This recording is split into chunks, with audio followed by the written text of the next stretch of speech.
Off today, out in LA, Austin Reaves has turned down a 4-year, $89.2 million extension. The Lakers made the offer expecting Reaves to decline, but wanted to show interest in their guard. If Reaves chooses to opt out of the final year of his current contract, he'll be eligible for an even larger sum. So despite declining, both sides remain motivated to find a deal next summer. Tim McMahon, we got more folks crashing our party. Joe Fortenbaugh live from Vegas, clearly evidenced by his outfit. He's set for the big UFC fight. We'll get into that a little bit later with DC and Peter Rosenberg in the building. By the way, I saw you at Fanatics, but you had already walked by me, so I didn't get to say hi. And you had your baby with you. Oh, you know how cool you would have made me, the cred you would have given me for a Molly Karam hello at Fanatics Fest, but I forgive you. All right. Peter, tell me this. Do the Lakers currently have enough to be contenders? I'm going to go with yes. And I think it's going to be very popular this offseason to talk about the demise. I see you shaking your head, Tim, all the way out there, wherever you are. Dallas?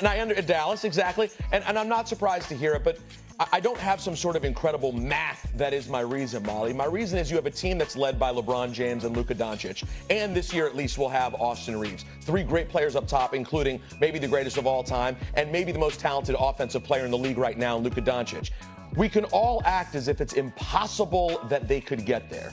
But we also just saw the Indiana Pacers take the Oklahoma City Thunder to 7 games. So let's not act as great as OKC is, and they are a great team. They were taken to 7 games 2 times throughout the playoffs, including, did anybody realistically think about the Indiana Pacers challenging and making it to a 7th game for the NBA Finals? So I'm sorry, no, I cannot rule out a LeBron James and Luka Doncic-led Los Angeles Lakers this year. I can't. Tim? Well, I got some math for you. They got bounced in 5 games in the first round by a Timberwolves team that got bounced in 5 games by the Oklahoma City Thunder. So how does that add up to the Lakers are close? Look, Luka Doncic is doing his part. He responded to J.J. Redick's subtle challenge of getting in championship shape. He looks lean right now. That's obviously a huge part. But this roster is not a contender caliber roster.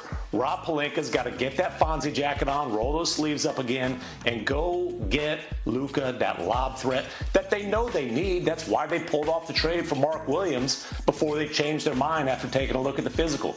If you don't have a legitimate lob threat rim protector, you're not putting Luka and the Lakers in position to make a championship run. I don't know how they do it. I don't know who it is. Go make that move, and then we can have a conversation about whether the Lakers can challenge this OKC squad, much less the Minnesota Timberwolves. Vegas, Joe, need you to be the tiebreaker on this one. So the slickest thing Peter said was when he was pandering to Molly about giving him street cred at Fanatics Fest. Yeah. Everything after that was nice. We go way back, incorrect. since Hot 97 days. But well laid out. Well laid out. I love Peter. He knows it. I'm siding with Tim here. In the modern NBA, your offense is your floor, okay? The team that ranked dead last in scoring this season would have ranked in the top 5 in the NBA in scoring 10 years ago. Everybody can score. The question is, who can get stops? Over the last 25 years, 22 NBA champions have been top 10 in defensive efficiency. 15 of those 25 champions have been top 5 in defensive efficiency. Oklahoma City, hey, look at that. Number 1 in defensive efficiency. You have to get stops if you want a chance to win in this league. Because late in the playoffs, when a team's legs start to go, and everyone ratchets up the defensive intensity, you watch the shooting percentages fall off a cliff. Look at Oklahoma's shooting in the finals versus where they were in the regular season. Guys are D'ing up. You're going to have off nights. You need multiple paths to victory if you're going to win 4 and 7, and some nights that's going to include just big defensive efforts. The Lakers don't have that. Luka doesn't play D. Austin Reaves doesn't play D, which means 40% of the 5 guys on the floor aren't going to help you get stops, and ultimately that will be the Lakers' demise as currently constructed. Peter, you want to defend yourself? Listen, these are 2 very valid arguments, and I'm not going to refute that defense in this version of the NBA is a major key, and it'll be tough for the Lakers. I'll also say this, though. It's year 2 of J.J. Redick. It will be truly year 1 of J.J. Redick and Luka Doncic.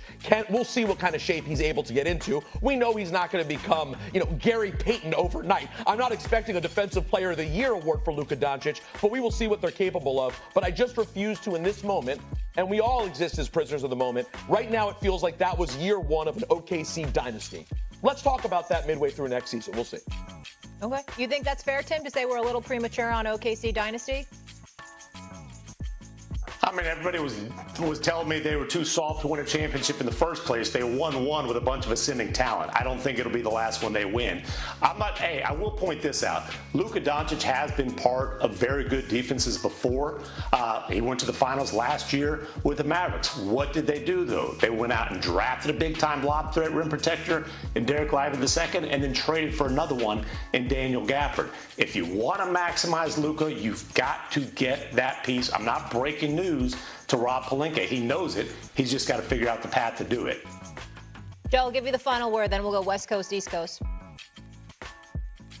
The dynasty conversation is the worst thing we do as professional sports talk commentators, especially when we're not even close to actually meeting the threshold of a dynasty. It's one championship. It's a phenomenal championship. Let's let that rest for a second. Do you have any idea how hard it is just to stay healthy enough to be in contention to win a championship? We discount that. We discount health in such a spectacular fashion. 2 years ago, the Niners were in the Super Bowl. And then last year, a lot of people loved them to get back to the Super Bowl. They went from being one of the healthiest teams in the NFL to one of the unhealthiest teams in the NFL. That happens year over year. Chet Holmgren missed a bunch of games. Maybe he's healthier this year, but maybe SGA isn't. Everybody's coming for him. So the final word is going to have nothing to do with anything regarding the topic you originally set up. This is a classic Fortin Ball swerve late in the conversation. I love it. And no more dynasty talk. Let's give it at least another season. You know what, Joe? I love the sentiment right there, and I love what you just said in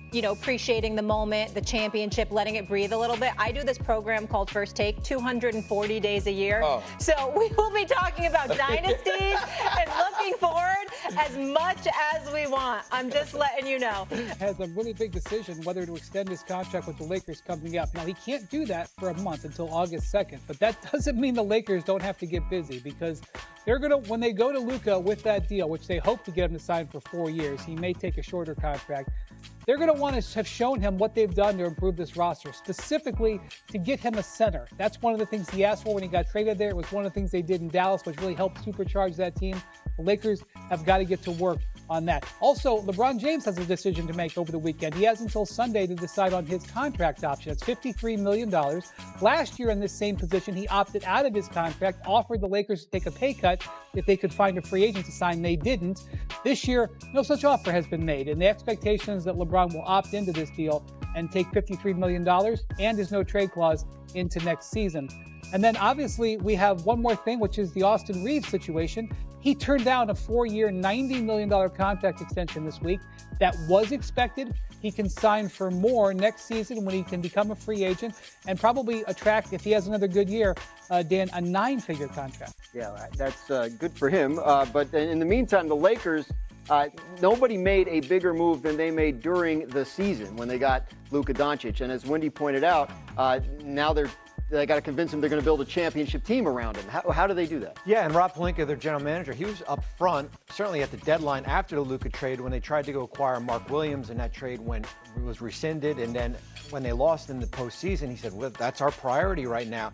Here's what they have to offer in free agency in the trade market. They had the $5.7 million tax mid-level exception. What does that get you?